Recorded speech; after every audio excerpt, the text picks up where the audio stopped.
শোনা বন্ধু তোরে আমি ভোটটা দাউতে কাটলাম, এটার অপেক্ষায় ছিলাম এতদিন ধরে। বিদেশি ক্ষেত্র দিয়া চাইটা ধরে মাইরালাম। বাংলাদেশে একটি ট্রেন্ডিং ইস্যু চলে যাবে আর সেই ইস্যুতে হিরো আলম ইনভলভ হবে না, সেটা কি হয়? শোনা বন্ধু তুই আমারে ভোটটা দাউতে কাটিস না। অবশেষে আপনাদের হিরো আলম ভাই সোনা বন্ধু তুই আমার ভোতা দাদি কাইটালা সে গানটি গেয়ে ফেললো। শোনা বন্ধু তোরে আমি ভোটটা দাউতে কাটলাম। বাংলাদেশের মধ্যে এমন কোনো গান আছে যে ট্রেন্ডিং এ আসার পরে হিরো আলম গায় নাই? আপনারা কিভাবে ভুলে গেছেন যে হিরো আলম এই গানটি গাইবে না? অবশেষে সে কিন্তু তার জীবনসঙ্গী রিয়ামণিকে নিয়ে তৃতীয়বারের মতো সোনা বন্ধু তুই আমার ভোত্তা দাদি কাইটালা এই গানটি কপি করে ফেলেছে। বিরিতির ক্ষেত্র দিয়া চাইটা ধরে মারিস না। আর হিরো আলম মানিয়ে তো হয়েছে কপি। ট্রেন্ডিং হবে, হিরো আলম থাকবে না, এটা কি মানা যায়? শোনা বন্ধু তুই মোরে ভোটটা দাউতে কাটিস না।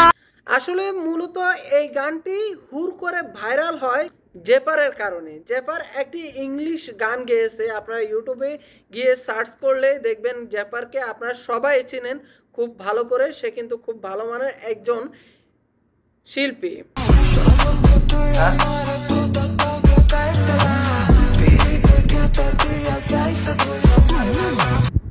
মানে এই গানটি না, এই ওয়ার্ডটি ভাইরাল হওয়ার মূল কারণ হয়েছে জেপার। জেপার কিছুদিন আগে যখন তার ইংলিশ গানটি আপলোড করে, তার ইংলিশ গানের মধ্যে এই ওয়ার্ডগুলো ইউজ করছে।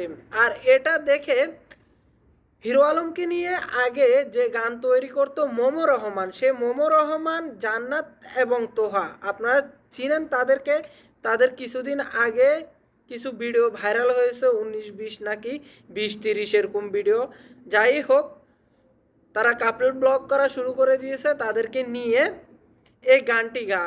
তুই আমার ভোটটা দাউতে কাটলা, বিরিতির ক্ষেত্র দিয়া চাইটা ধরে মাইরালাম। আর এই গানটি হুর হুর করে ট্রেন্ডিং এর মধ্যে চলে আসে। ট্রেন্ডিং এর মধ্যে চলে আসে যে যার ইচ্ছা মতো এই গানটি নিয়ে কথা বলেছে বা এই গানটি দিয়ে ভিডিও তৈরি করেছে।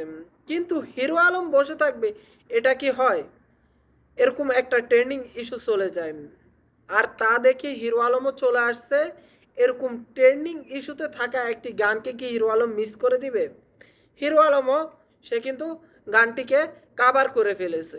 বিদেশি ক্ষেত্র দিয়া চাইটা ধরে মাইরালাম। আর ট্রেন্ডিং মানেই তো হিরো আলম। হিরো আলম না থাকলে কি ট্রেন্ডিং হয় বলেন? না, পিরিতের খাতা দিয়া সাইটটা ধইরা মারিস না।